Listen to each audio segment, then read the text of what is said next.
Imagine a world in total turmoil where you would not be allowed to purchase the basic necessities like food, water, and gas. A world that strips you of all of your rights and freedoms unless you agree to possess a certain fateful mark in your forehead or your hand. A mark that represents a license or permission to live in the world's final civilization.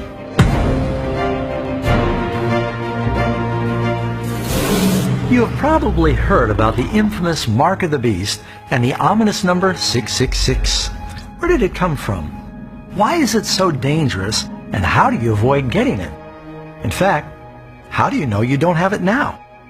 The Bible says that in the end of time, everybody will be required to receive the Mark of the Beast.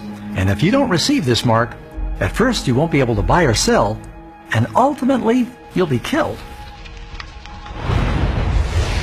He causes all to receive a mark on their right hand or on their foreheads, and that no one may buy or sell except the one who has the mark or the name of the beast or the number of his name. In fact, verse 15 says those who don't worship the image of the beast should be killed. The Bible is clear. Death would be preferable to the curses that fall on the one that receives the mark of the beast. But how can you avoid receiving this mark if you don't even know what it is? There are a lot of misconceptions about what the mark of the beast is. Some, for example, believe the mark of the beast is a barcode or a tattoo that is branded on the forehead or the hand. Others believe that the mark is some form of computerized ID chip that's inserted under the skin. And then there's still others that think that everybody is going to be told to line up and receive their 666 credit card. While the number 666 is associated with the name of the beast, the number itself is not the mark. You don't get the mark of the beast by driving a car with 666 on your license plate.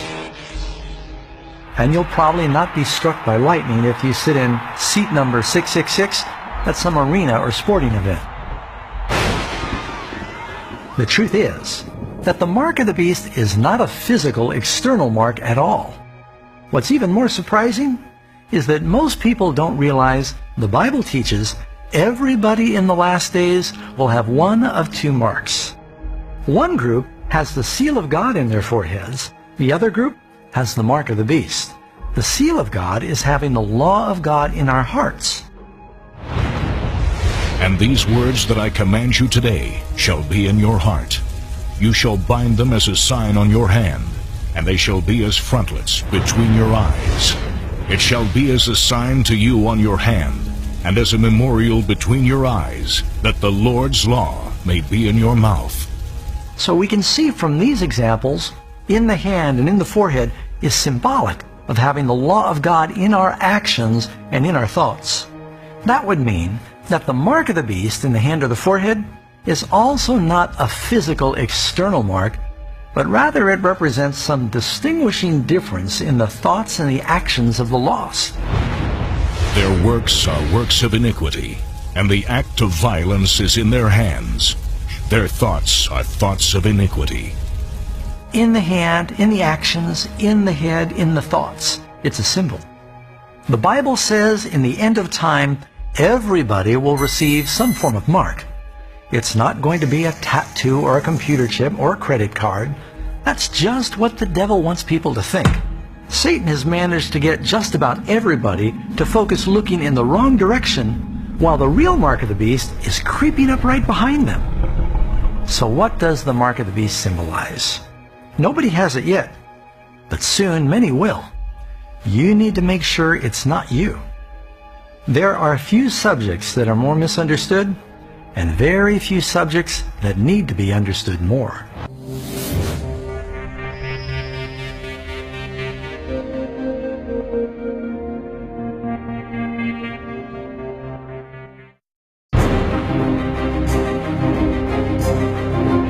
Every kingdom, empire, and monarch that rises ultimately falls, all except for one. This one eternal kingdom has an everlasting God that has revealed himself through a special seal that he's given to the world. But before this eternal kingdom comes, his followers will be stripped of all of their rights, forbidden to buy and sell, and eventually face execution, unless they receive another seal, a mark that gives homage to a different god, the beast of Revelation. From our prior video, we learned that in the last days, there will be two significant seals or signs, and that every person will ultimately receive one of these two opposite marks. We also know that both of these marks are hidden. They represent our actions, our thoughts, and our worship. We need to uncover what they really are, because one is a mark of loyalty to God, and the other is a mark of loyalty to the beast. But before we can discover what the mark of the beast is, we must first understand what is the seal of God. Typically, a seal has the name identifying the authority, the title of that authority, and the territory the authority governs. For example, when Jesus was put in the tomb, the government seal was placed on the stone door at the entrance. It no doubt read, Pontius Pilate, Governor, Judea. So does God have a seal? And if so, what is it? Seal the law among my disciples. So we can clearly see the sign or seal is connected with the law of God. So where do we find the seal in the law? It's in the Ten Commandments, hidden in plain sight within the fourth commandment. Remember the Sabbath day, to keep it holy. 6 days you shall labor and do all your work. But the seventh day is the Sabbath of the Lord your God. In it you shall do no work. For in 6 days the Lord made the heavens and the earth, the sea, and all that is in them, and rested the seventh day. Therefore the Lord blessed the Sabbath day, and hallowed it.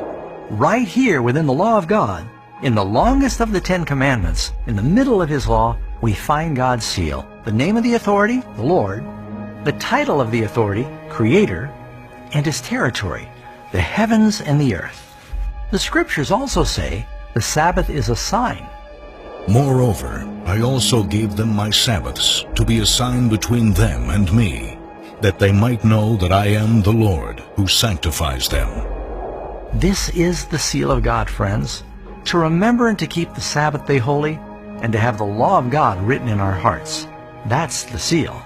And wouldn't it make complete sense that the beast of Revelation would create a counterfeit seal to compete with God's true seal? With this in mind, we're now better prepared to understand what the mark of the beast